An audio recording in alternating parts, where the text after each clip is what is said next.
All right, on this episode of Bouts Talking Bouts, happy to be speaking with an individual with quite the intriguing fight coming up at Rizin 32. It goes down on November the 20th. We have Rena Kubota and Miyuu Yamamoto getting out there for quite the curious rematch here, one I'm excited for and happy to be speaking with Miyuu. How's your day going so far there? I just finished my MMA training, MMA spar today, and it feels great. Hi. Yeah, I'm kind of curious, like, who the main people you've been working with ahead of this one is. I mean, just, in saying that you were getting off some good work there. My training partner, she's almost my weight, and she's like a perfect size, and she's a striker, and she's fighting for deep drills, which is very big MMA organization in Japan, and she's pretty cool. She's training hard, and then she's very good striker, and also her ground is very good too. So I'm having like a very good training partner right now. Yeah, and when did this, fight here kind of get on your radar? Like the rematch with Rena, like when did you first become aware of, the fight offer? I think it's a month ago. Yeah, it was a month ago. Sakakibara told me. Oh, he told me like there's a Okinawa. And as because I lived in Okinawa, so it's like my second home. So I really wanted to fight in Okinawa. So I asked him, let me fight in Okinawa, please, please, please. And he said, okay. And then he gave me it's Rena. And I said, perfect, it's gonna be big. And then, I always wanted to fight her again, so it was like perfect. It was a perfect timing, perfect place, and then everything was coming together perfect. Yeah, it's going to be a very intriguing fight because, that was your first fight in MMA. That was a very early fight for Rena as well. That was over 5 years ago. I was just kind of talking to Rena, and she was saying that both of you have just grown your techniques so much since then. Like, what do you think the biggest differences are between yourself and Rena, just as compared to the first fight leading into this one here? Like, what's different about both of you as martial artists? Okay, so that fight, I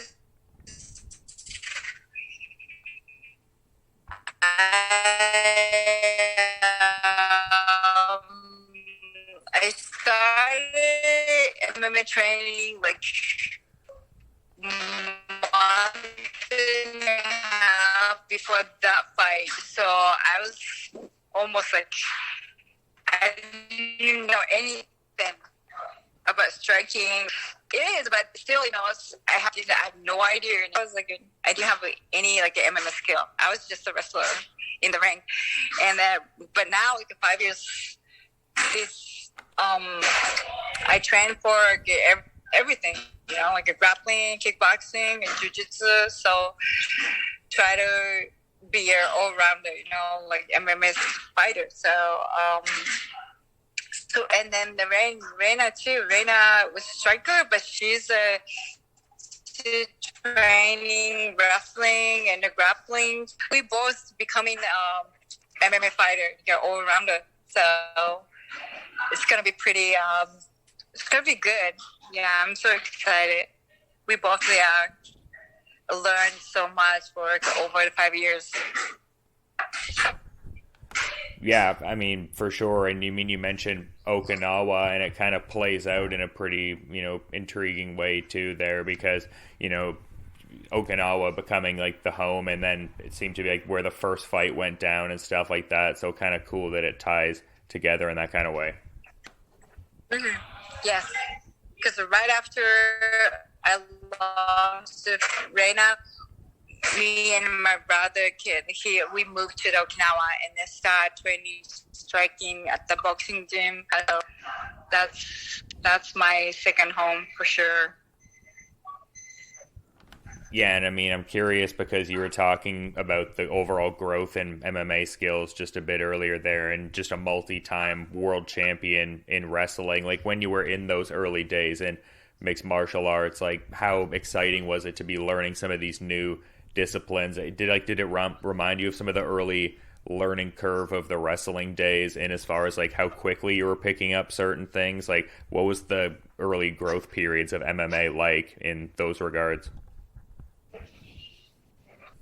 Yeah, everything is new, so it was very exciting. Like I learned like so much every day. It feels like a long time ago. Like it feels like when I started wrestling. I don't know anything, but still learning every day. So it's just like that. So it feels fresh. I'm having it's so much fun every day. Even now, every day is awesome to me. I'm very lucky, everyone say my age, but I don't really feel anything about age. I don't feel like I'm getting older, but I just feel like I'm lucky that I'm still, get training. I'm still doing what I love, and then I'm very lucky. Like he's the athlete in the world. That's what I feel like. Yeah, well, I mean, it's clear you're growing in skill between each of your fights for sure. What do you credit that longevity to? Like, how have you maintained such an elite level of athleticism across different sports?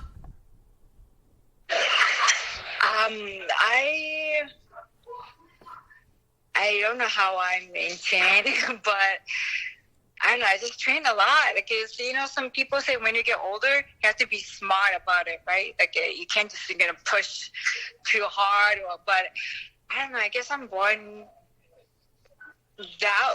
I don't know. Being a wrestler, always training hard every day.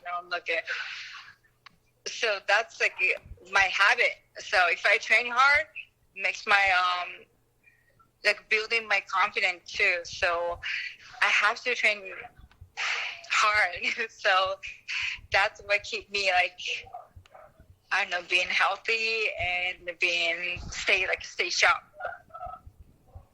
Yeah, absolutely. And I kind of wanted to. I don't know, just I'm not growing inside, crazy, still crazy.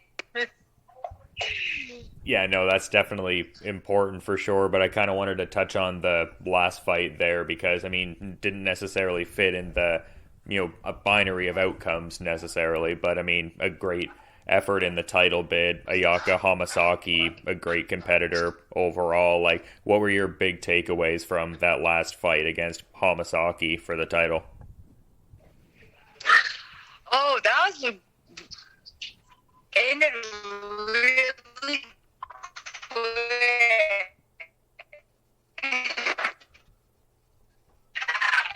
I didn't even sweat, and then it was I couldn't do anything that what I wanted to do.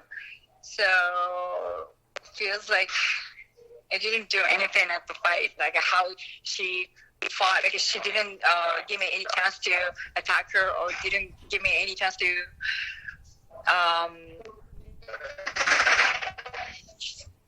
basically she just blocked everything. She's that high, a level fighter. So yeah, that was a really good experience. But also, what did I do? I haven't done anything at the fight. Yeah, I don't know. I'm not gonna say it again. Let me fight her again. But I know. What if sometimes I'm thinking, what if I fight my way? Did I have any chance to beat her? But it happened already. But it was. I know it's a good experience, but also I don't know. Feels like I didn't do anything. She's that good. I mean, it being on one of those like New Year's Eve kind of cards, though, I imagine that was kind of cool. Though you've been on a few of those now at this point. Is that something that just keeps getting better, and it's just like a fun annual thing for you to be a part of? Oh yeah. It feels really good to fight on the New Year's Eve, and I love the Seitan Super Arena. That's like my home too. So yeah, I love it. It feels really really good. It's super cool. Yeah. Yeah, that's awesome. And, in doing my research, which I actually, didn't know this before, but, being a Canadian citizen and the York University Lions coach there, I mean, I thought that was kind of cool there, just being the wrestling coach there. Can you kind of talk about your experiences with that? Oh, York University? Yes, I was head coach for the women's team, and then it was really. And I competed too, so I was like a coach and a wrestler, and I've been an athlete. And gosh, I miss Toronto. I loved there. I really loved Toronto, and being coaching is a very good experience for me because I always been a wrestler, just like competition, and I've been a wrestler, and I coached kids, but I never had a chance to coach in like adults, like a university or older kids. But so you have to know all the small details to teach them. So it was a very very good experience for me, and I learned a lot, myself too, but and also like the wrestling and a lot of technique. I have to like a review and then go through, and it was a really good experience. I miss the kids. I miss all of them, my student, my wrestler. Yeah, I thought that was really cool. I saw that when I was doing my research, and I kind of did a double take. I was like, oh, no way, that's so cool. That's right near me. Where did you go? Where did you go to university? I live in Oshawa. It's like just like an hour or so outside of Toronto. Oh, Oshawa. Oh, okay. Oh, nice. Is it cold there? So already snowing? It's funny you say that. There's actually been a little bit of that just like earlier today. I was getting a little bit of it. Man, I miss snow. Yeah, because I live and now I'm like staying in Japan for like almost a year, but I used to live in Guam, so it's like no snow, and then it's always hot. It's really nice, always like it's a paradise. But I also miss snow. Even my kids say, like, oh, I miss snow, I miss Toronto, Christmas.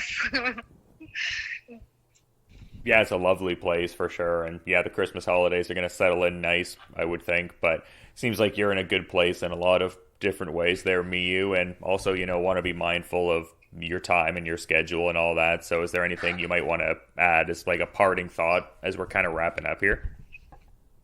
Okay, yeah. Oh, okay. Well, thank you for having me. And even though like a bad Wi-Fi and a bad English, man, because I've been like speaking Japanese every day, and I don't really have a chance to speak English, so my English is off right now. Sorry. No need to be sorry. It came off well to me. I'm glad you were able to provide some insights ahead of this rematch here. I think it's really intriguing. I've been looking forward to it for a while now, and yeah, just appreciate you coming on the show. Thank you so much. No, thank you. And yeah, I promise that we're gonna have like a really, really exciting and awesome fight. So